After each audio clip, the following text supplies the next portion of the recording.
Olá pessoal, tudo bem? Estamos aqui mais uma vez gravando o Arquipapo. Eu sou a Renata, eu tô aqui com o Kazu. Olá. E com o Gabriel. Presente. E hoje nós vamos falar a respeito da arquiteta Denise Scott Brown. Uhul. Boa! Vamos lá!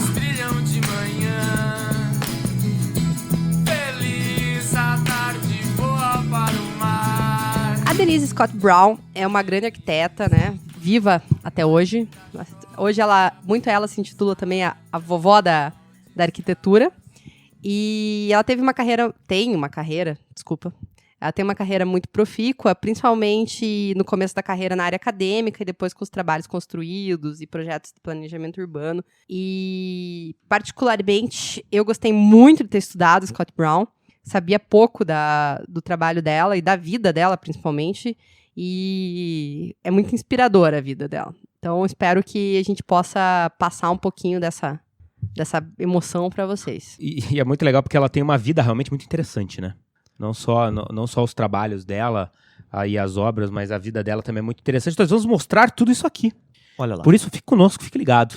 Vem com a gente. Fique com a gente. E a gente resolveu falar também dela, porque a Denise Scott Brown, junto com o marido, o Robert Venturi, são grandes expoentes da arquitetura, né? Principalmente como movimento pós-moderno e tal. Então eles foram muito revolucionários.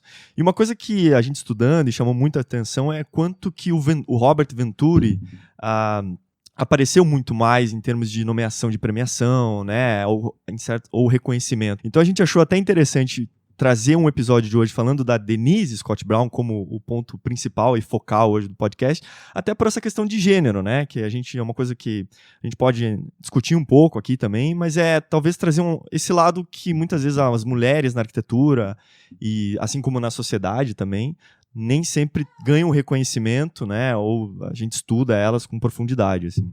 Então, a Denise Scott Brown nasceu na Rodésia do Norte. Aonde?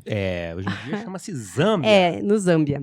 É Zâmbia, né? Zâmbia, na África. E a família dela são judeus, né? E ela fala muito disso a respeito de sua herança cultural, como isso também moldou muito nela.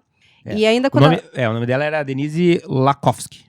Lakovsky. Nome de solteira, vamos dizer. Ah, sim. A família dela, logo, o pai e a mãe dela, logo quando eles eram crianças, acharam que talvez a Rodésia do Norte não era um bom lugar para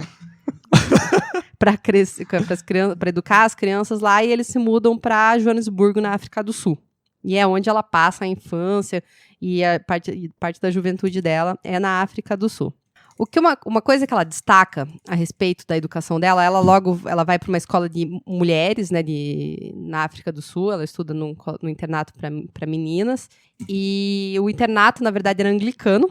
Uhum. Apesar da família dela ser judia e tudo, o internato era anglicano, mas eles aceitavam isso. E também muito do que ela aprendeu e que ela dedica à educação dela tá lá, seja nos cursos de arte, seja na liberdade que a diretora da escola dava, e ela também aponta que as famílias de judeus na África do Sul, elas eram mais liberais do que o contexto, talvez, em que eles estavam inseridos, né? Porque quando você vê as coisas que ela fez, assim, principalmente para uma mulher, quando foi, às vezes pensa que, né, ela teve muitas dificuldades, mas ela teve num contexto, talvez, familiar, que propiciou bastante coisa para ela. Permitiu, né? Porque ela nasce em 1931, né? Exatamente. Quer dizer, muito tempo atrás e, enfim, os conceitos, a liberdade, a possibilidade de estudo e trabalho para as mulheres era completamente diferente. Né? Exatamente. E uma coisa interessante de destacar também é que a mãe dela, antes de casar, cursou um ano da faculdade de arquitetura. Acabou abandonando porque a família dela estava com dificuldades, ela precisava ajudar a família, tudo, e não pôde retornar à faculdade. Mas ela até comenta que quando ela entra na faculdade de arquitetura na África do Sul, em Joanesburgo, ela pensava que era um curso de mulheres, e quando ela chega lá tem um monte de homens, e ela não entendia por quê. Ela falou assim, pra mim eram mulheres que faziam arquitetura, né? Uhum. E o pai dela também era envolvido com construção, né? Depois ele passa a ser empreiteiro, mas ele, na verdade, era um múltiplo empresário ao longo da vida, e depois ele também começa a se envolver com construção. E ela afirma que o pai dela, na verdade, era bastante patriarcal, e inclusive ela falava assim, tinha as vontades dele, as ordens dele, ela falava, eu nunca vou me submeter a um homem. Então, esse começo de vida, essa infância e entrada na faculdade, ela marca muito. Outra coisa que ela destaca como importante na formação dela, o que leva ela a ser uma grande arquiteta depois e planejadora urbana, é que, né, na época da guerra, a família dela recebia muita gente de outros países, né? Então, tinham judeus e outros que acabavam indo para a África do Sul também. Então, ela estava envolta em várias conversas, em várias pessoas diferentes, com várias culturas diferentes, e os pais dela mantinham essas conversas. Inclusive, ela comenta que na vida mais velha dos pais, às vezes colegas dela conheciam os pais e perguntavam se eles eram professores universitários. Pela conversa, pela cultura, e por isso que isso que eles alimentavam durante a vida. Assim. Só em relação até só à infância, que eu vi um comentário que ela diz a respeito de uma professora de artes que influenciou bastante ela. Que era alemã. Que até a professora comenta assim, se você quer ser criativo, né, você precisa aprender muito com o que está ao seu redor. Assim. Ela lembra que é uma frase que marcou bastante ela, no sentido de entender o lugar que você está, as referências, as coisas e tal. E era uma professora que achava até estranho eles, às vezes, não estarem olhando para os contextos da África mesmo, não desenhando as paisagens da África, que existia na África, imagino que existe até hoje, muita influência da colonização, né? Demais, né?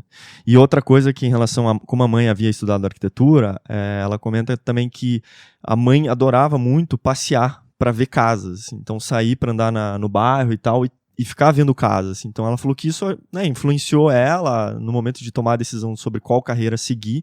Isso influenciou, né, bastante, assim. Ela também era muito envolvida com questões acadêmicas já desde a época de segundo grau, digamos assim. Não é nem isso que fala mais hoje. Mas pré-faculdade, ela se juntou num grupo de arqueologia também, que tinha arquiteto, que ela se influenciou muito. Outra coisa que ela aponta como interessante na infância dela é que a família dela foi para a Inglaterra, porque a irmã dela pegou pólio quando era pequena, então eles foram para a Inglaterra também visitar médicos. Então, ela teve possibilidades de viagem, de cultura, que foram moldando essas coisas na cabeça dela. Legal. Então, ela passou a cursar a faculdade de arquitetura na África do Sul, né, em Joanesburgo. Ela comenta que a faculdade lá era muito focada em detalhamento, em desenho de detalhamento. E ela se tornou muito boa em desenho de detalhamento, assim. Desenhava muito, era muito compenetrada nisso, mas ela se sentia insegura em relação ao projeto em si, com a criação do design. Na faculdade de arquitetura é que ela conhece o que vai se tornar depois o marido dela, o primeiro marido dela, que é o Robert Scott Brown. Que também é Robert. Tá, que também é Robert. Também é Robert. Padrão, ela tem um padrão de gosto de nome. Que eles se conheceram e na faculdade vão desenvolvendo um relacionamento aos anos, mas nessa época eles só se conheceram, começou ali um love affair. Love's in the air. Mas ela terminou a faculdade na Inglaterra, né? Ela fez 3 anos de faculdade em Joanesburgo e daí nessa insegurança de talvez se sabia projetar, se não sabia projetar, ela resolve ir para a Inglaterra e continuar a formação dela lá. Nesse período que ela estuda na Inglaterra, ela viaja também pela Europa, né? Vai também para Israel, conhecer familiares lá e começa... Na entrevistas dela, você vê que ela começa a se corresponder com muita gente, ela tem essa facilidade de relacionamento, então em oportunidades vai para Espanha, faz colegas alemães também, e vai se influenciando de vários tipos de pessoas, assim. Também pegando bastante referências históricas, né, dessa parte da arquitetura, que depois vai ter alguns reflexos nisso depois, mas esses elementos de arquitetura clássica, né, então assim, absorvendo isso também, né, entendendo isso como uma boa referência para arquitetura, né. E o que primeira coisa que me saltou, talvez, foi ela foi viajar sozinha. Olha só. Porra, é verdade. O que é isso, né? Pega e vai sozinha e... Tipo, na década de 50, assim. E ela, em situações, até ela fala que até uma vez que um motorista falou pra ela assim, você não quer ir dormir na minha casa em vez de no hotel da hostel, no Youth Hostel lá. Aonde isso? Das viagens dela, assim, acho que era na Alemanha, inclusive, mas não tenho certeza. Então, são situações complicadas, mas que ela mesmo em Israel pega um ônibus, vai visitar um parente, não sei aonde, ela pergunta como é que chega na casa do cara. Então, uma pessoa que ia, simplesmente ia, né? Não se limitava, né? Não se limitava. Não é isso que vai me impedir de viajar, por exemplo. Exatamente. Então, mesmo... Ela tinha um suporte financeiro dos pais, né? Então, ela pôde experimentar bastante coisa e viajar muito. Então, eu achei isso bastante impressionante. Quando ela chega mais pro final da faculdade em Londres, o Scott Brown se junta a ela. Eles, na verdade, se encontram primeiro em Israel, depois eles vão para Londres e eles moram separadamente primeiro. Olha, bons é moços, mesmo? E lá pelas Como bons moços. E lá pelas tantas, ele ainda tinha bastante insegurança do que seria a carreira dele, se ele se dá bem e tal. Mas ela acaba inserindo ele no meio que ela estava, e os dois se casam e arranjam empregos lá em Londres mesmo. O primeiro emprego dela, na verdade, ela fala que foi... Não sei se foi o primeiro emprego, mas talvez a primeira experiência que ela tem após a faculdade lá em Londres, ela fala que foi horrível, o cara era muito malvadão, assim, e tal. Malvadão. Cara, tipo, grosseiro e tal, e ficou poucos meses lá. Mas isso dentro da arquitetura já. Dentro da arquitetura. Trabalhava como desenhista, né? E depois arranjou outro emprego. E eles, trabalhando lá, se casaram. Ela começou a se interessar muito... Os dois, na verdade, começaram a se interessar muito por planejamento urbano. Uhum. E quando se falava em planejamento urbano na época, então você tem que estudar com o Kahn. Olha aí, o grande Louis Kahn. Grande Ele Louis já Kahn. fez um episódio aqui. Sim, se você quiser, você procura. Tá no nosso feed. Tá no nosso feed, né? Não, porque em 1958 é que eles decidem ir pra Pensilvânia, né? Então, e o Louis Kahn tava dando aulas na Universidade da Pensilvânia, então eles assim, então a gente tem que ir para os Estados Unidos e estudar com o Louis Kahn. E eles resolveram aplicar para o visto lá. Enquanto eles estavam aplicando para esse visto, eles voltam para a África do Sul. Para, então, ir para os Estados Unidos. Inicialmente, a ideia deles não era ficar nos Estados Unidos. Era só... Fazer um mestrado lá, né? Estudar e depois, talvez, voltar para a África do Sul, enfim. Não era... Pra Europa, sei lá.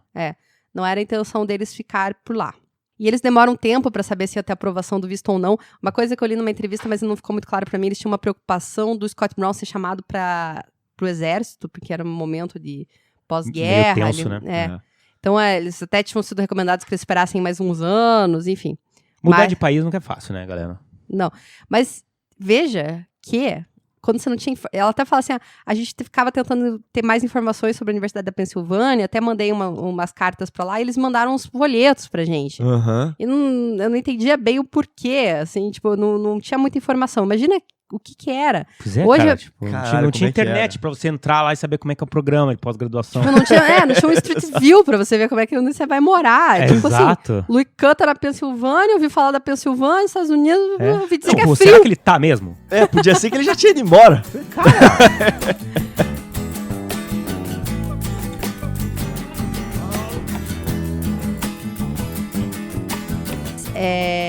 Então eles ficaram nesse período esperando o visto, ver se ia dar certo ou não. E tipo, o que ela sabia basicamente é que era frio na Pensilvânia.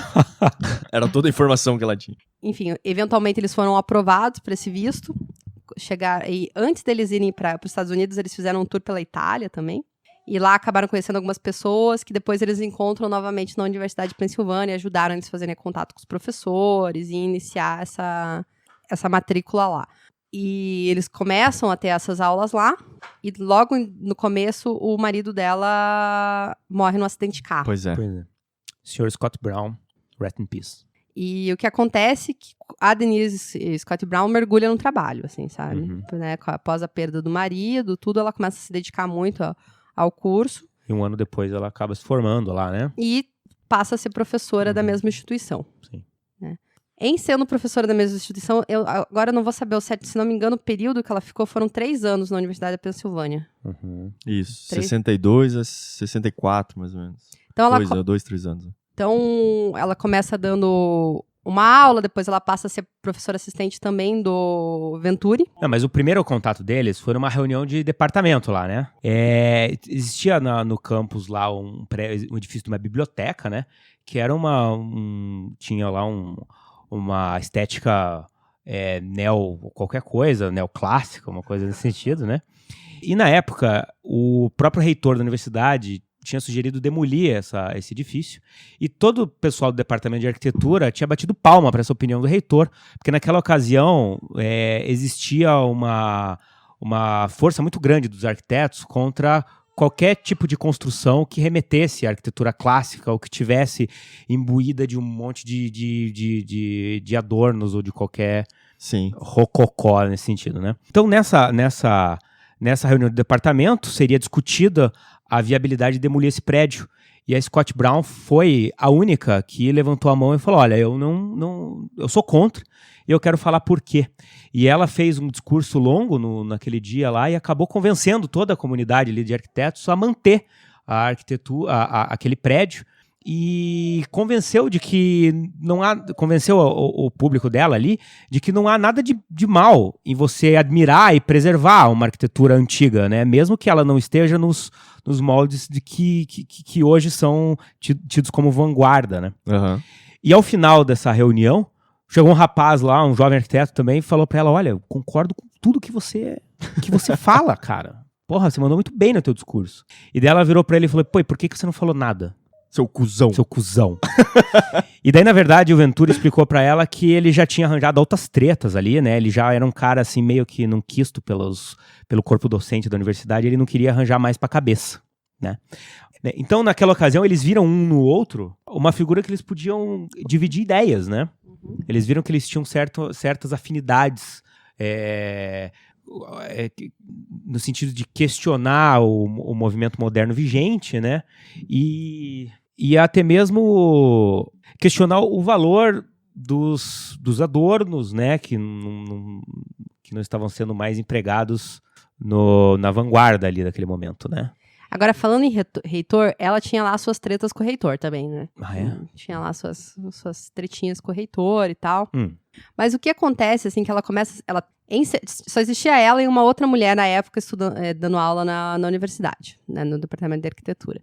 E ela fala que o ambiente começa a ficar meio hostil para ela. Ela, inclusive, tenta um financiamento para um livro, não consegue. Daí ela descobriu que raramente mulheres recebiam fundos para publicação.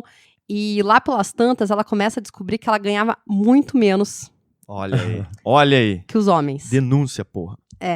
Mesmo ela chamou o Venturi de Bob, né? Talvez até e o outro marido de Robert, até como porque elas têm o mesmo nome, né? Uma diferenciação, né?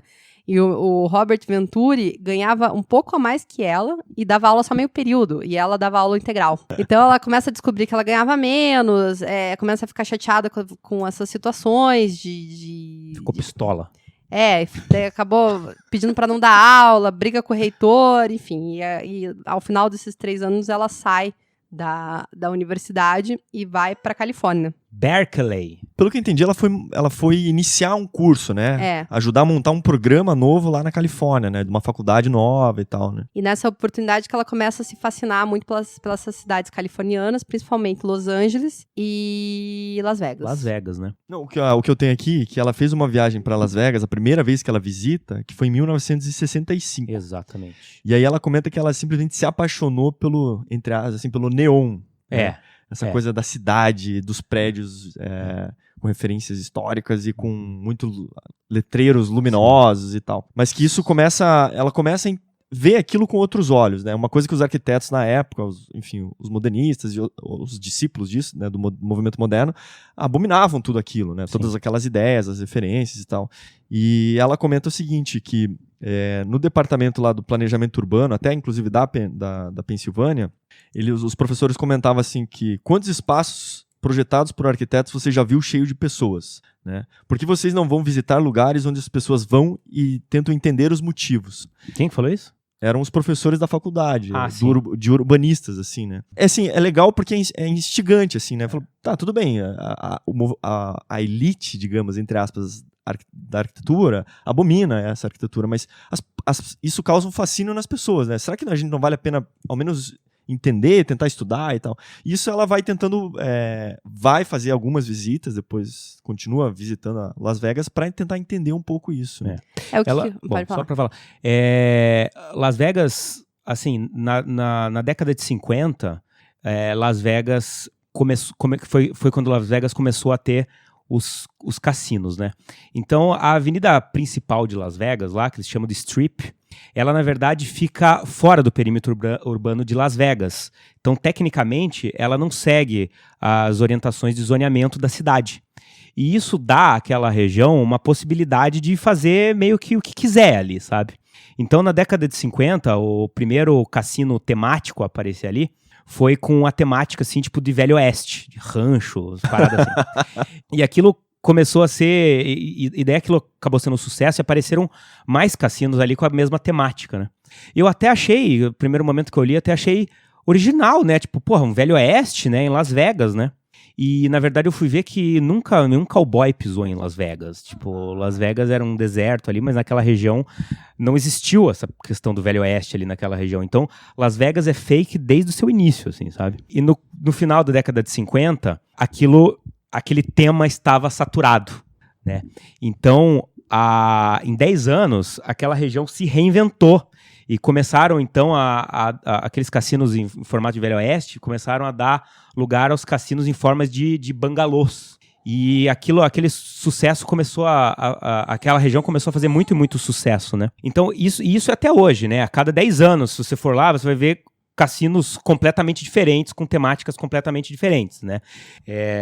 A partir do momento que também aquela questão dos bangalôs também foi saturando e tal, no começo da década de 60, começaram a ter, os cassinos começaram a investir nos letreiros gigantescos de neon. Então, o primeiro foi o Stardust, né? O primeiro cassino a colocar um baita de um letreiro ali na frente, né? E daí os outros cassinos começaram a ver aquilo, e, porra, ali era meio que terra sem lei, e começou a ficar uma zona. Cada um queria aparecer um mais que o outro, um mais que o outro, um mais que o outro, né?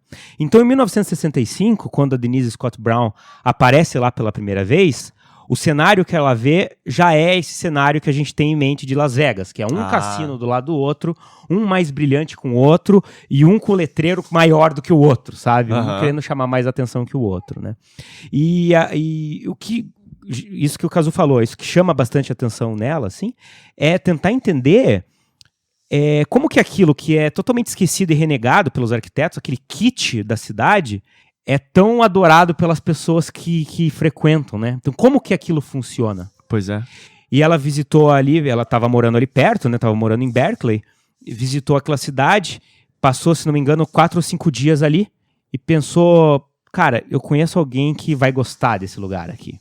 E passou um fio lá pro Robert Venturi e falou, cara, quando você tiver um tempo, vem aqui pra Califórnia, vamos junto lá pra Las Vegas. Você precisa conhecer aquilo. Aquilo é vibrante, aquilo é muito diferente de tudo que você já viu.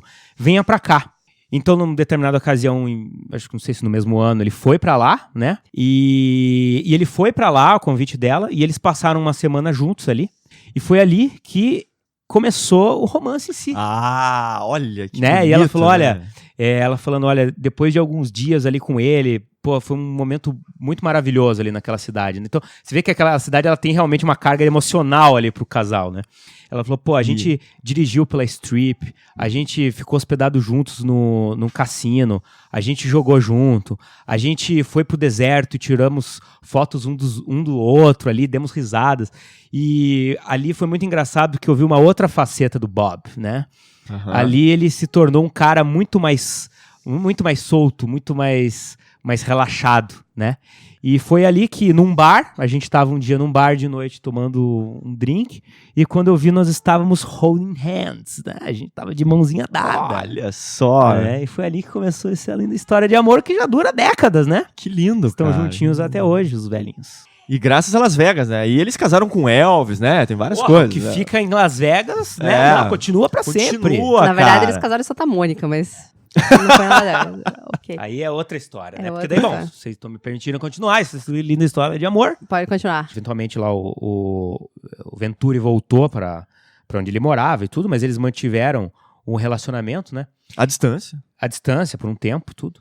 Mas ela conta que ela lembra muito bem quando num dia eles estavam num táxi de noite, voltando pra casa, e ela virou pra ele e falou, você não quer casar comigo? Olha, é mesmo? Ela? Ela pediu ele em casamento e ele que falou, sim, mulher, quero, mulher. sim. E foi então que eles ficaram noivos. Engagement. Anel pra tudo quanto é lado, beijos, carícias. Exato. E daí eles acabaram se casando em 1967, na Califórnia, né? Onde é que foi, Rê? Santa Mônica. Em Santa Mônica. Porra, beijo pra Santa Mônica, cidade maravilhosa. E tem foto do casamento, bolozão grande, 3 andares, bolo branco, muito bonito. E é isso, história de amor aí. Cara, que lindo. Né?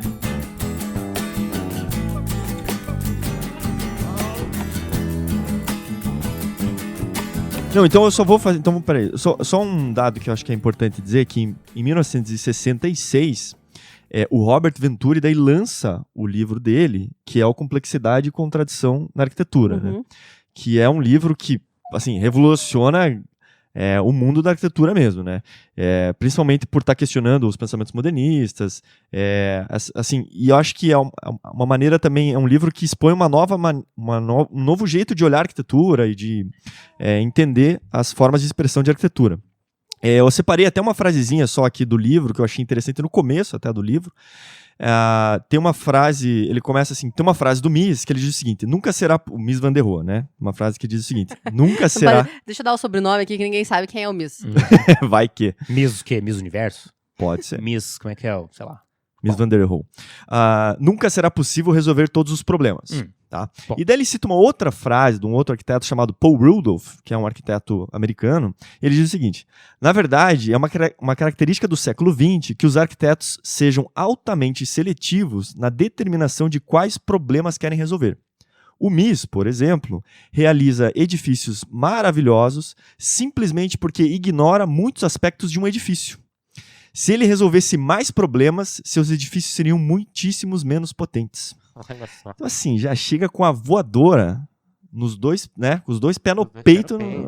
Então, assim, ele vai, o livro segue, mas questionando vários aspectos do que até então a arquitetura e os arquitetos idolatravam como sendo os melhores exemplos de arquitetura.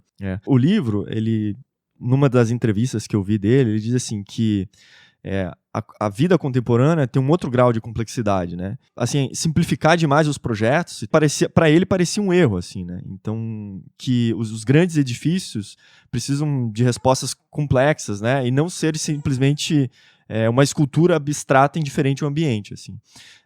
E ele escreveu esse livro com 41 anos.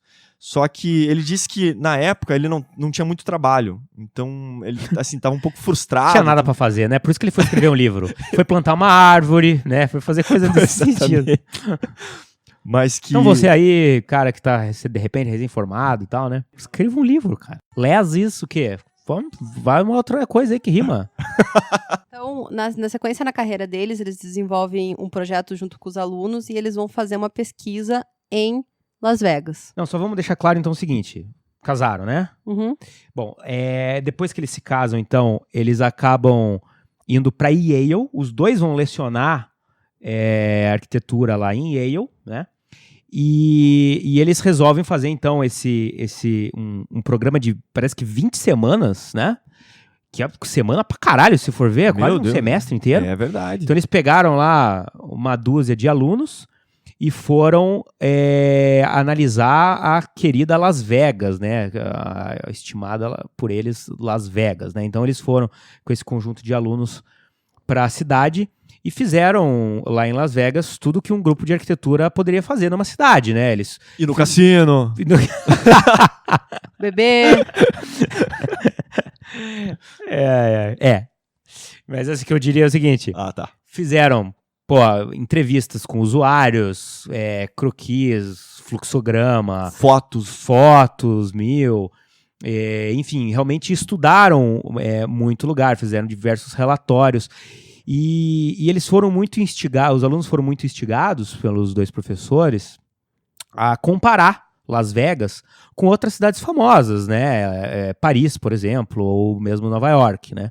E também a comparar a cidade com shopping malls, né? Com shopping centers, com lojas de departamento. Então, uma das teorias que eles criaram lá é que Las Vegas era um baita shopping, só que feito numa escala para carros, não numa escala para pessoas, né? E foi aí que eles viram que tudo aquilo que parecia muito caótico, na verdade, funcionava muito bem, né? As pessoas conseguiam entender muito daquilo, porque, afinal de contas, sinais não faltavam, né? Sinais do que fazer. A cidade é virada em placa, em letreiro.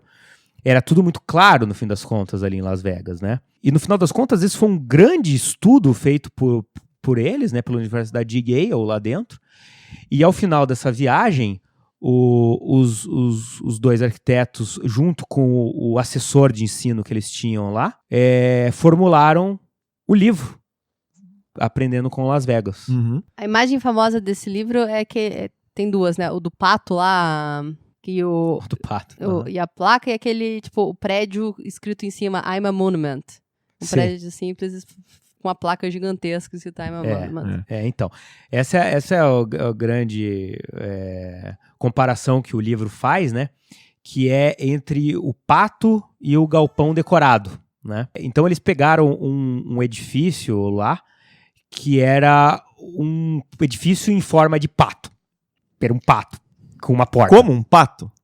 Um pato, manja, o pato. Manjo. O prédio era um pato, como se fosse uma grande estátua de pato com uma porta. E lá dentro... Vendia pato. Vendia coisa de pato, vendia ovo, vendia pato, coisa de pato, né? Ou seja, não dava pra ser mais óbvio, né? Não dava pra ser mais óbvio. E o outro era o galpão decorado, que era esse exemplo que a Renata falou, né? Que era um edifício, um galpão. Neutro, né? Neutro, pode ser qualquer coisa lá, né? Com indicações do que funciona lá dentro, né? Então a diferença é que no galpão decorado você tem a forma e a função servindo a um programa específico, né? E o pato você tem a forma, a função e o programa tudo distorcido e misturado em um grande monumento funcionando exatamente para aquilo, né? Uhum. E assim, eu acho que uma ideia marcante também do livro, assim, é a questão que os arquitetos poderiam aprender muito com o estudo dessas paisagens, digamos, populares e comerciais, né? Mais do que, assim, só seguir necessariamente esses ideais mais doutrinários ou abstratos, assim. Então, assim, que tem muita coisa da cultura popular e que o povo gosta e que talvez está bem longe daquilo que os arquitetos consideram como uma boa arquitetura e tal, mas que tem muitas coisas que dá para aprender, né? Tanto que essa coisa do ornamento que os modernistas abominavam, eles falam, pô, ter ornamentos num edifício não é necessariamente um crime, né? Sim. Lógico que a ideia do pato é uma ideia até absurda, assim, né? Sim.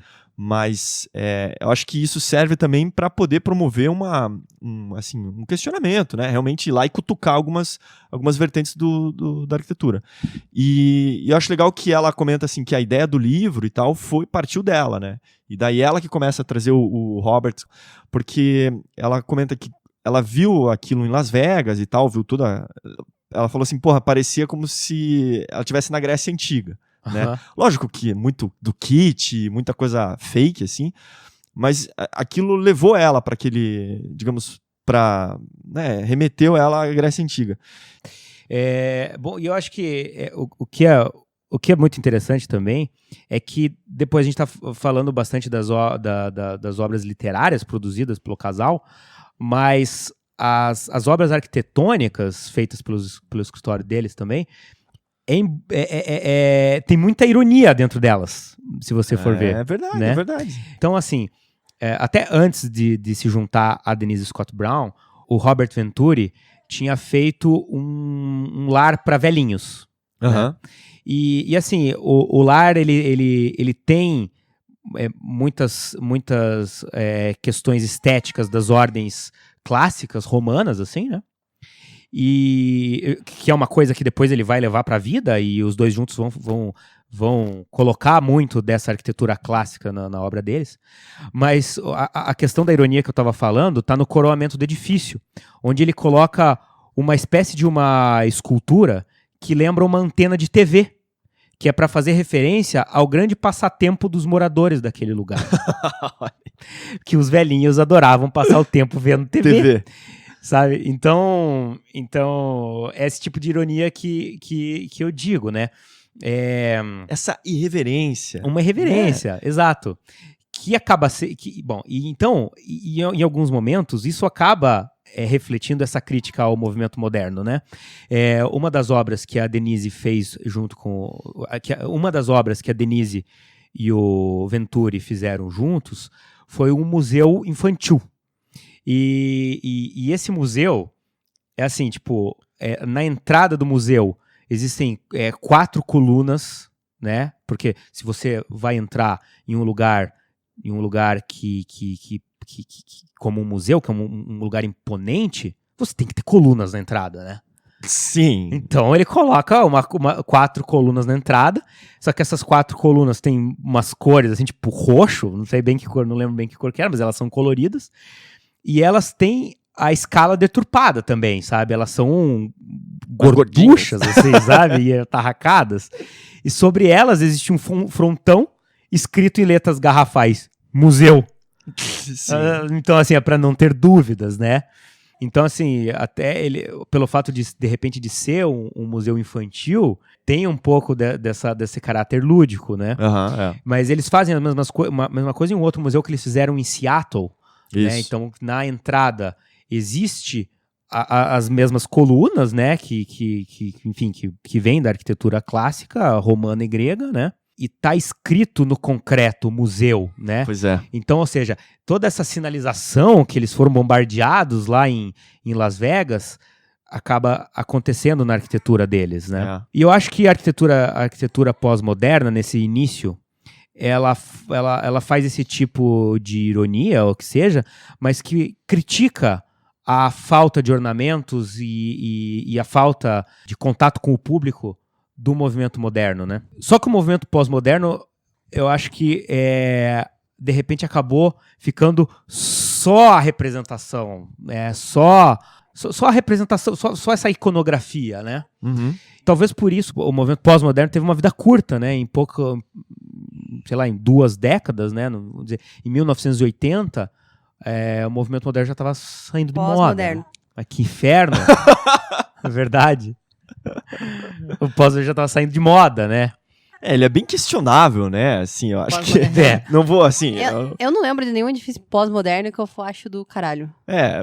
Talvez a gente foi educado numa maneira de olhar... Muito modernista, o modernismo como a grande escola e o pós-moderno como uma coisa meio estranha. Mas ainda assim soa pra gente, né? Soa estranho, soa né? estranho. Mas assim, eu acho que eu não vejo como o pós-moderno, essa arquitetura pós-moderna, não é exatamente contra o moderno, não é uma coisa que é tipo completamente diferente do modernismo, assim. Não é um barroco, né? Não é, né? Uma das obras pós-modernas que eu visitei foi o Museu de Arte Moderna de São Francisco. Do Mário Botta. Do Mário Botta, né? Que a gente, inclusive, a gente falou disso no podcast. Ele tem uma recente ampliação e tal. Exato. E tem muito da arquitetura moderna lá, sabe? Só que assim, tipo, ele usa o elemento vernacular ali, que é o tijolinho, ele tem as colunas, com cor, né? Preta e branca. As colunas, elas são ornamentadas, né? Porque elas têm... O prédio inteiro, ele tem faixas, ele é colorido, né? Mas não é assim, tipo, completamente diferente, né? Do que tudo que já existia, né? Não é uma ruptura.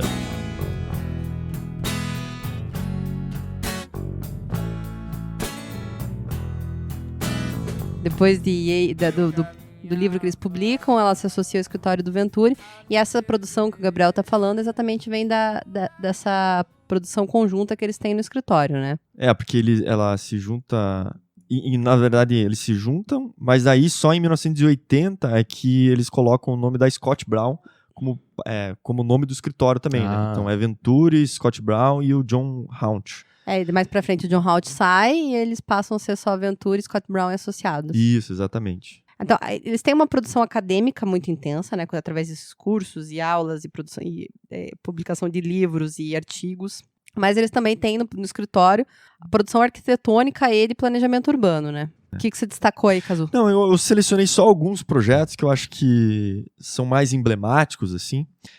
O primeiro, que é um projeto de 1964, que é um projeto que só o Venturi faz, que é o projeto, inclusive, para a mãe dele, que é a Vanna Venturi House, que é uma casa que fica na Pensilvânia, mas ela é tida, essa casa, como um dos primeiros exemplares da arquitetura pós-moderna, né? E ela é uma casa com um programa relativamente simples, assim, sala de jantar, cozinha, ela tem 3 quartos, mas você vê a utilização de ornamentos, de elementos geométricos na fachada, é uma casa de 2 águas e tal. Então, assim, é legal quem depois puder dar uma estudada, ver, porque essa casa é realmente muito simbólica. E essa casa é bonitinha, né? Essa é bonitinha. Essa casa é bonitinha. É bonitinha. Ela tem 2 águas, assim, Um arquinho. É simpática. Tem uma lareira. É bacana. Mas você vê, então, tipo, ela não rompe completamente com o modernismo, né? Não, Mas é um começo, assim. Acho que porque ele até disse que ele não é, tipo, contra, sabe? Não, ela também não. Ela diz tipo, que adora os prédios de vidro e tudo mais. Não é isso. O que ela critica, assim, que ela fala, é a prepotência dos arquitetos modernos em achar que, sabe, tipo, toda a população tá errada. Isso, em querer doutrinar o ser humano em como viver, né? E, tipo, ela, na verdade, faz um baita esforço para entender por que as pessoas normais, entre aspas, curtem aquela arquitetura vernacular que não é valorizada pelos modernistas, né? Exatamente. Aqui, ó, achei aqui um trecho de uma entrevista que eles comentam assim: muitas pessoas acham que somos arqui-inimigos do modernismo. Isso é bobagem. Nós amamos arquitetos como Alvar-Aalto, Le Corbusier, embora nos permitimos observar que o modernismo há muito tempo já se tornou história. Da mesma forma que o estilo renascentista e barroco. Então já é hora de procurarmos a arquitetura do século XXI. Né? E daí a repórter até pergunta: há uma espécie de ditadura no gosto da arquitetura? Ela responde: isso talvez aconteça, mas o que as massas gostam ainda é considerado vulgar. Os arquitetos se recolheram ao gueto da alta estética e eles lutam contra tudo que contraria suas ideias de design. E depois, eles também reclamam que estão sendo postos de lado nos dias de hoje. A boa arquitetura não tem que ser tão alienada, não precisa ser sonhada por gênios malucos, ela pode ser projetada por bons artesãos e ser acessível ao mundo todo. Então é isso que você comentou, assim, sabe? Na verdade, isso é uma fala muito contemporânea e a gente observa nos nossos escritórios, assim, que as pessoas têm medo de contratar arquiteto porque acham que vai sair caro, ou seja, que a gente vai propor coisas que estão além do gosto, talvez, dela. Coisas que é uma estética muito particular dos arquitetos, que está muito distante do que as pessoas têm no dia a dia. Com certeza. Eu acho que a comunidade arquitetônica ainda não conseguiu encontrar esse caminho que a Scott Brown desenha. Exatamente. Não, e até, assim, trazendo essa coisa pro lado da vida profissional, assim, digamos, quantas fotos e imagens que a gente vê na internet, o que é publicado nos nossos projetos, que são, às vezes, imagens, até fotografias um tanto quanto abstratas, assim. Sim. E o público, muitas vezes, quer ver uma foto antes e depois, sabe? Que é uma coisa que, entre nós, não é valorizado. Na arquitetura, acha, quão feio é isso. Enfim, é uma questão que a gente ainda está tentando encontrar esse equilíbrio de se tornar próximos da sociedade, poder servir a ela de uma melhor maneira. Mas tem um outro edifício aqui, falando daí dos projetos, que em 1968 é o edifício Fire Station número 4, que fica na cidade de Columbus, em Indiana, que é um dos primeiros projetos que o casal faz juntos. É um prédio para os bombeiros, então um programa assim basicamente dividido em 2 setores, um que é o espaço para guardar o caminhão ali e outro que seria uma parte de dormitórios. Assim, se você for ver a fachada, eles utilizam tanto o tijolinho à vista na cor laranja e misturam com o tijolinho branco. Assim, parece até um pouco estranha a maneira como eles usam a combinação dos dois, porque não alinha muito com janelas, sabe? Sabe, faz uma mistura um pouco exótica. Estranha, exótica, boa. Tanto quanto exótica. Então, assim, e eles também fazem uma torre para marcar, assim, como se fosse um edifício público, para que isso se tornasse visível e tal. E uma pequena curiosidade é que, para quem olha a fachada frontal, parece que o prédio tem o mesmo pé direito como um todo, um pé direito duplo, né? E o que acontece? Na parte dos caminhões é necessário esse pé direito, só que na parte dos dormitórios não precisa, pode ser um pé direito simples. Então, se você olhar uma fachada lateral, você vai ver que esse muro, essa fachada da frente é só uma casca, é só uma parede de tijolo para dar a impressão que o prédio tem o mesmo pé direito, mas no fundo ele não tem. Alguns arquitetos modernistas devem ter morrido quando viram. Eles abominaram isso. Mas ali é só o ornamento servindo na parte estética. Total. Né? Então, mas é interessante, é um predinho simpático, digamos.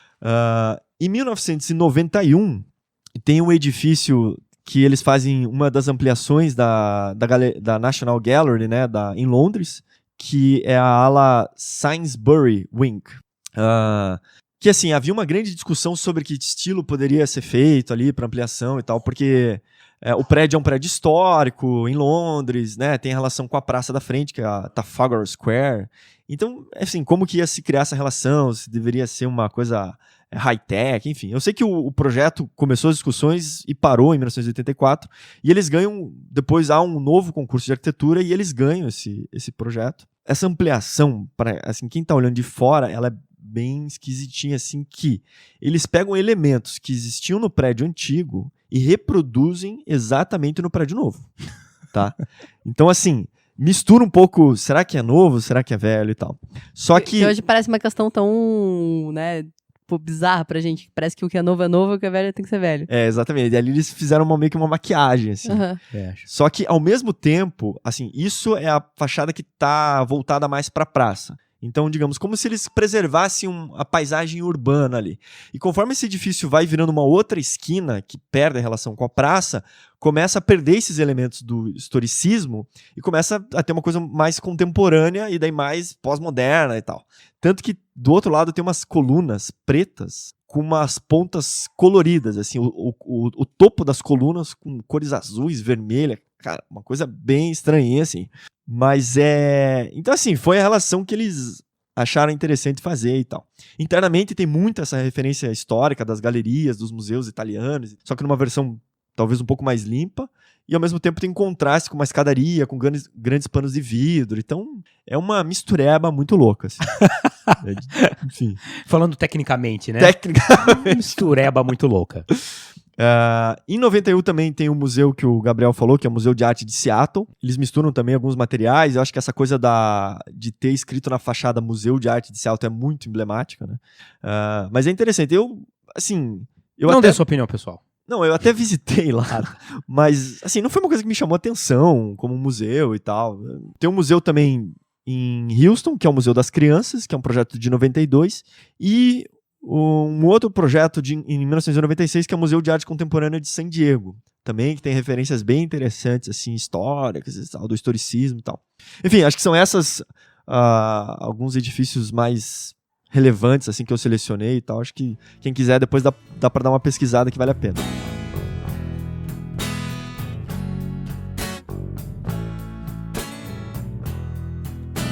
Uma coisa importante também para destacar da carreira da Denise Scott Brown, o quão apagada ela foi em relação ao Venturi, assim.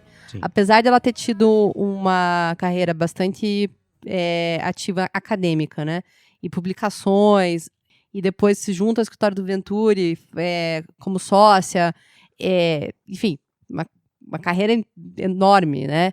Ela raramente era convidada para receber os prêmios juntos com o Venturi, né? Então, até vi numa entrevista dela que um prêmio que ele recebe em Yale, ela fica puta que só ele é chamado pro prêmio, então ela vai no jantar lá da premiação e ela é até grosseira para as pessoas que vão parabenizá-la, assim, tipo, parabéns pelo seu marido. Porra, vai se fuder, foda, né? Tipo, vai se fuder, exatamente, assim, tipo... Ela fala assim, eu vou passar teus parabéns pro Robert, o dia que eu receber o meu prêmio, eu dou meus parabéns por mim, eu agradeço por mim. Boa, isso aí mesmo. Então... Você imagina depois também a DR do casal, né? Que foda. O cara foi lá receber o troço. E isso vai culminar no Pritzker, né? Acho que é o grande... Que é o grande BO máximo. Porque é o maior prêmio da arquitetura mundial, né? Exatamente. E até quando a gente gravou do Pritzker, a gente até comentou dessa questão, que apesar dela ser sócia do Venturi, só ele recebeu o prêmio.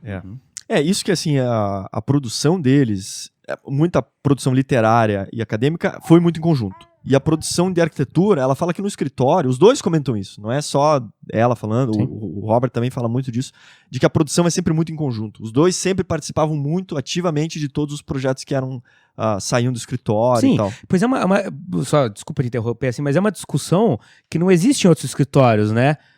Por exemplo, Herzog de Meuron, por exemplo, você vai discutir qual que é a importância de um ou de outro? Boa, exatamente. Só que, e aí que entra a questão evidente que nessa questão da mulher, por exemplo, de uma questão de gênero, que é uma sociedade machista, né, sexista, enfim, com certeza isso teve uma influência de não olhar para Denise Scott Brown com o grande reconhecimento que ela mereceria. Na verdade, na minha opinião, isso é ignorar a presença dela. Ignorar. Ignorar. Pro mundo, o escritório é do Venturi. É do Venturi, exatamente. Ah, ela tá lá? Não sei. Né? Completamente ignorar o trabalho dela. Depois até houve uma petição para incluir Muitos anos depois, né? Muitos anos depois para incluir em 2013 a Denise, só, né? a Denise no prêmio, que acabou não acontecendo, que deram uma chance pro Pritzker, né? Pra se falar, redimir. Cara, então vamos... Lembra? Foi no passado, vamos agora resolver essa... Né? Põe aí um prêmio tardio aí, né? E eles falaram que o prêmio à época era único, mas na premiação mesmo eles citam muito da obra do Venturi, que era realmente coisas que o escritório assinou, que foram feitas em conjunto. Só vamos lembrar, então, pra quem ouviu o nosso episódio sobre o Pritzker, mas enfim, pra quem ouviu, vai lembrar. Então, o episódio, o Venturi ganhou o Pritzker em 1991, né? Exato. Então a Renata falou aí que em 2013 a organização disse que o prêmio era único naquela ocasião. Mas Oscar Niemeyer ganhou em 88 e dividiu o prêmio. Com o Gordon Bonshaft. Com o cara que fez aquele prédio bonito lá em... Que era do som, né? Não, mas é que eles não eram do mesmo escritório, né? Há uma certa justificativa. Mas o que eu vi, assim, é que, por exemplo, quando Justificativa merda, né? Merda, não, com certeza. Justificativa merda. Mas quando o Venturi recebe a indicação de que ele vai ser laureado pelo Pritzker, ele faz o questionamento para a Fundação Hyatt, assim, falou, eu acho que a Scott Brown também mereceria o prêmio, afinal a gente fez tudo que eu faço é em conjunto com ela. Só que daí, na época, o pessoal afirma que não era possível, porque a premiação até então era só para um representante do escritório. Uhum. E aí, a Denise Scott Brown decide que ela não vai na premiação em forma de protesto. Uhum. Né? E aí até o Venturi, na premiação, exalta bastante a participação dela, né? Diz que realmente participou, mas havia também uma questão seguinte, que eles decidiram em conjunto que era melhor ele ir, porque o escritório não passava por um momento financeiro muito bom. Então, como o Pritzker dá um cheque bacana, é um prêmio que para eles fazia muita diferença na época. Então eles falaram, vai lá, e depois a gente abre uma outra discussão, mas talvez não valha a pena abrir mão do prêmio agora. E até na justificativa, explicando por que escolheram o Venturi e tal, eu peguei a citação que eles comentam sobre a Denise Scott Brown, né? Que ela falou assim, ela é arquiteta, planejadora, autora, educadora, ela é sócia da empresa desde 1969, colaboradora na evolução da teoria do design arquitetônico nos últimos 30 anos. Ela é conhecida por trazer particular atenção para a relação da arquitetura, planejamento, condições sociais, e a principal responsável pelo planejamento, design urbano e programação arquitetônica. Enfim, eles escrevem isso no texto, mas efetivamente não dão o prêmio, que é um absurdo. Né? Puta sacanagem. Eles só vão alterar essa questão de dar o prêmio para o escritório em 2001, que daí ganha o Herzog e o Demeron, né? Que eles ganham daí como escritório. E daí, a primeira mulher efetivamente a ganhar, que é a Zaha Hadid, em 2004. Mas assim, por que mudou nesse, sabe? Por que não mudou na época? Eles perderam a chance, né? Pois é. E aí é só a respeito dessa questão da petição, né? Que em 2013 o pessoal de Harvard, da escola de Harvard, faz isso, atinge, até onde eu vi lá os números, era quase 10 mil assinaturas. E alguns Pritzkers também assinaram, né? Então eu vi, por exemplo, o Curras, ele escreve assim, o fato de uma das parcerias mais criativas e produtivas que já vimos na arquitetura foi separada e não celebrada por um prêmio. Foi uma justiça embaraçosa que seria ótimo desfazer. Né? O Venturi também, o Venturi escreveu, Denise Scott Brown é minha inspiração e minha parceira igual, assim, né, da produção. Então, assim, a Scott Brown comenta que ela ficou, até de certo modo, feliz com a questão dessa discussão vir à tona, né? Porque talvez o ganhar o prêmio seria a atitude mais correta a se fazer, mas... Ela fala que a petição em si foi o prêmio dela, que ela respondeu muita correspondência, muita gente apoiando a causa e tudo. Porque eu acho que, assim, ela... a gente comentou, né? Ela viajou sozinha, fez as coisas, sabe? Produção, num momento que... Se hoje já é difícil ser mulher, né? Imagine na época, né? Da década de 50, 60, ser transgressora em tudo que ela estava fazendo, né? Não, daí depois se vê num país que não é a pátria dela, viúva, tipo, porra, foda, né? Não, ela se caracteriza como uma eterna imigrante, praticamente, né? Porque ela nasceu num país, foi pro outro, depois foi pro outro, então... Ela ela é uma eterna imigrante. Mas, assim, a Scott Brown ela se caracteriza como uma feminista, mas ela é bem enfática em não querer ser caracterizada especificamente por isso. Às vezes acontece na entrevista de perguntarem pro Robert Venturi do trabalho e pra ela sobre, entre aspas, questões femininas. Aham. Então ela fala assim, me pergunte sobre o meu trabalho. Sim. Né? Ótimo. Essa é a melhor maneira, na verdade, de você levantar a bandeira feminista, né? Não perguntar exatamente se você, tipo, sobre a questão feminismo, não é sobre o preconceito, mas tratar a mulher como igual, Sim. sem nenhuma diferenciação. Que é basicamente isso que o feminismo é. Né? Exatamente, que é a igualdade, É né? igualdade. Assim, né? Acho que essa é a maior representatividade da Scott Brown também, sabe? Falar assim, não, mas me pergunte sobre o meu trabalho. Eu vou só falar que também que teve essa bandeira no Oscar, né? Que não era, tipo, no último Oscar que as pessoas... Não me pergunte o que eu tô vestindo, me pergunte sobre o meu trabalho. Porra, lógico. Porque eu acho assim, a primeira questão, assim, de um problema é a gente reconhecer o problema. Né? Pra gente atacar o problema é reconhecer o problema. Então, assim, a sociedade é uma sociedade machista, patriarcal? Então, sim. Com certeza, né? Então, assim, esse é o primeiro passo. Identificar saber disso, né? a gente tem muito a evoluir nesse termos de igualdade de gênero, enfim, em muitos aspectos. Então, que eu acho que é uma luta constante, assim. A Scott Brown comenta que, assim, o casal ali sempre tentou lutar contra isso, né? Só que a sociedade, o entorno, procurou muito transformar o marido em guru e ela como assim, uma mera assistente, né? E nunca foi isso. Então, assim, por que isso, né? Por que essa vontade de reduzir ou diminuir a mulher em relação à participação dela na produção acadêmica e produção da arquitetura, quando na verdade poderia dar valor aos dois, né? Eu só quero dizer, como mulher, que é engraçado você falar de uma luta que uma pessoa... A Denise Brown tá com quantos... Denise Scott Brown tá com quantos anos hoje? 86, acho. 86 anos. E a luta dela continua a mesma até hoje, sabe? A gente ainda tem o valor diminuído como mulher em relação ao homem. Lógico, não, com certeza. O que eu achei interessante que foi em 2016, né, só em 2016, que o Instituto Americano lá de Arquitetos deu daí a medalha de ouro para Denise Scott Brown e para o Robert Venturi, né? Sim. Então selecionou a dupla tanto pela produção literária e pela produção arquitetônica. E daí, em 2017, ela recebeu o Jane Drew, que reconhece o trabalho de profissionais que elevaram o perfil das mulheres na arquitetura. Isso eu acho que é legal porque a discussão veio, promoveu certas mudanças, e eu acho que a gente conseguir melhorar nesse aspecto é muito positivo.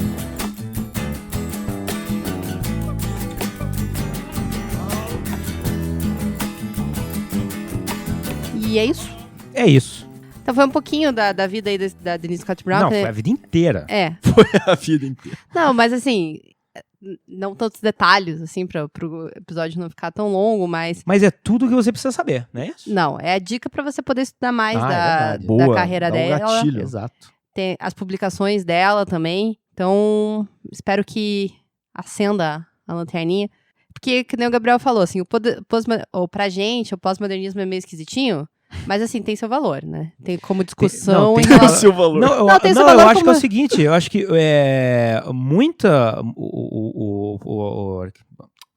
o pós-modernismo ficou de muitas formas, assim, né?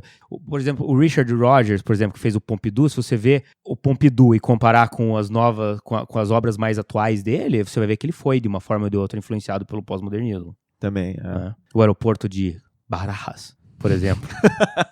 Qual aeroporto? Barajas. Ai, que sensual, Gabriel. Veja, estude e depois me conte o que vocês acham. E assim, eu gostei muito de estudar sobre ela e nessa questão também do pós-modernismo, dar a chance e oportunidade, porque muitas vezes a gente também tem os nossos preconceitos, né? De olhar e falar, putz, eu não gosto, não quero entender. E, porra, dá uma pesquisada, dá uma olhada nos projetos, é interessante, tem coisas a se aproveitar. E eu acho que principalmente o livro, né? O livro, Aprendendo exatamente. com Las Vegas é mais do que Las Vegas, né? É sobre olhar um ambiente de uma forma que você nunca olhou. E eu acho só, para concluir, também essa questão a gente já fez programas aqui sobre a Lina Bobardi, a gente fez programa sobre a Zaha Hadid. Então, e uma abordagem que a gente também está tentando fazer é isso, assim, de estudar a produção de mulheres, que eu acho que é uma coisa que talvez se a história muitas vezes esqueceu, e a gente faz a nossa contribuição aqui nesse sentido, porque eu acho que é muito representativa essa questão de ter referências, sabe? Sabe essa coisa de que quando a gente vê pessoas que a gente tem uma empatia, ou que a gente tem alguns aspectos físicos, ou de gênero, ou de pensamento, ideologias, chegando a cargos grandes, ou conquistando sucesso em suas carreiras, a gente consegue vislumbrar que é possível a gente chegar. Exato. Né? Então, assim, dando um exemplo, por exemplo, o quão simbólico é o Obama ser um presidente negro nos Estados Unidos. Né? Quer dizer, é possível um negro... Isso pra mim é representatividade. Você Exato. poder se enxergar naquela categoria sendo representada, né? Quando a gente fala na questão de mulheres, quantas mulheres você vê sendo Star Architects? E o que o Kazu tá falando é de ter ídolos, né? Com os quais você se identifica, né? Então, tipo, uma mulher, ter um ídolo mulher também, né? Arquiteta. Ou porque a mulher ganhar um Pritzker, fala assim, putz, é possível uma mulher ganhar um Pritzker, né? Arquipapo rompendo barreiras. Rompendo barreiras. Gente, obrigada. Valeu, até a próxima. Até a próxima.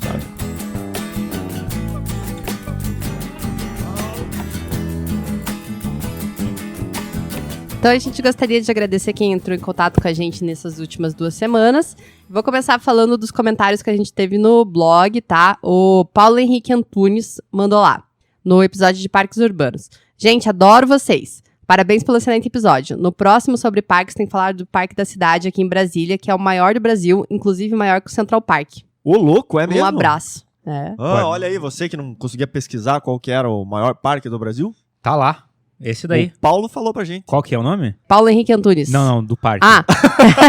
Parque da Cidade. Parque da Cidade. Olha aí. Então, o próximo episódio vai ter Parque da Vamos Cidade. incluir ele. Outro comentário que a gente recebeu aqui foi do Iago Rubio Fior, que ele comentou no 57 no Instrumentos de Solo Criado. E ele mandou lá, que canal incrível, já virei fã de carteirinha.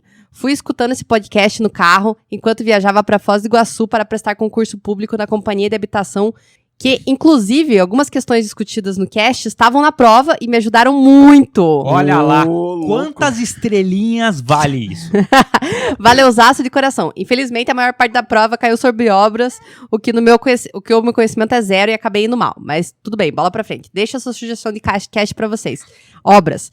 A gente não fez um especificamente de, assim, digamos, do funcionamento da obra, mas a gente já fez um de experiências de obras, né? Como é que a gente lida com obra e tal. Então, se não ouviu ainda, isso é legal também lá, Iago, pra ir ouvir. E outro comentário que nós recebemos foi da Gabriela Carneiro, que ela mandou no 58 lá do Edifício Copan o seguinte: adorei o episódio. Consegui me imaginar programando uma viagem, conhecer esse e outros edifícios ícones do Brasil e do mundo. Ainda não sou estudante do curso de arquitetura, mas pego matérias na FAO da UFBA. Pô, que legal. Da Federal lá da Bahia, né? E sou apaixonada demais. Foi o primeiro podcast de arquitetura que conheci e é o melhor, com certeza. Com certeza. Obrigada pelo excelente trabalho. Pô, que legal. Ela não é... Não é estudante ainda, mas tá estudando, já tá fazendo algumas matérias lá no curso. Legal, né? Então a gente recebeu o e-mail do Gui Yuki. Donamos e-mail. E ele mandou lá, em resposta ao episódio 60, o último. Que é sobre? O gerenciamento, projetos, né? Metodologia de projeto. Não tem memória nenhuma. Então ele colocou lá, alô, turminha do Arquipapo. Oi. Alô. Tudo bem? Aqui é o Guilherme Yuki, 23 anos, arquiteto recém-formado, vulgo desempregado, de Londrina, Paraná. Vamos de recém-formado. E ouvinte desde o episódio 20 e alguma coisa. Primeiramente, muito legal o episódio. Já anotei várias coisas pra usar no futuro. Parabéns pela produção e edição. Essa é pro Kazu. Olha aí. Coração pra você. Queria acrescentar que, ouvindo vocês falando de ir e voltar entre o SketchUp e CAD, senti a necessidade de recomendar o Rhinoceiros pra vocês. Já ouviu o Rhinoceiros? Esse programa para os arquitetos ficou bem popular por causa da arquitetura paramétrica, que utiliza um plugin muito doido, sendo que esse plugin foi um instrumento-chave do meu TCC. Em poucas palavras e baseado na minha experiência, o Rhino resolveu esse problema de trocar de programas no processo de trabalho, pois ele tem a precisão do CAD e, ao mesmo tempo, tem uma capacidade de modelagem muito boa e maleável, fazendo extrusões de linhas curvas, criando superfícies de dupla curvatura, por exemplo. Ele pode ser um pouquinho chato de aprender no começo, mas depois a gente aprende a amar. Por fim, só depois de fechar o projeto eu acabo voltando para o outro CAD para finalizar o desenho, pondo todas as peças gráficas, pondo na prancha, carimbo, etc, etc. Sem querer me alongar aqui, mas obrigado pelo espaço e abraços. Guilherme Yuki. PS. Anexei a prancha de apresentação do meu trabalho, caso tenha alguma curiosidade. Ah, olha aí. Pô, legal, Temos hein? curiosidade, deixa eu ver. E estou vendo aqui a prancha dele. Ficou bonitona, hein? Show. Tá de parabéns. Mas o interessante é ele usar o rinoceros, então. Rinoceros. Porque... Eu nunca usei. É, nunca eu usei, também mas, nunca mas é usei. um programa bem antigo, né? É antigo, já que quando estava na faculdade, a Eu pessoa lembro já que antes fazia. do SketchUp se popularizar, assim, a galera usava mais o Tinha um pessoal rinoceros, que né? usava, né? É verdade.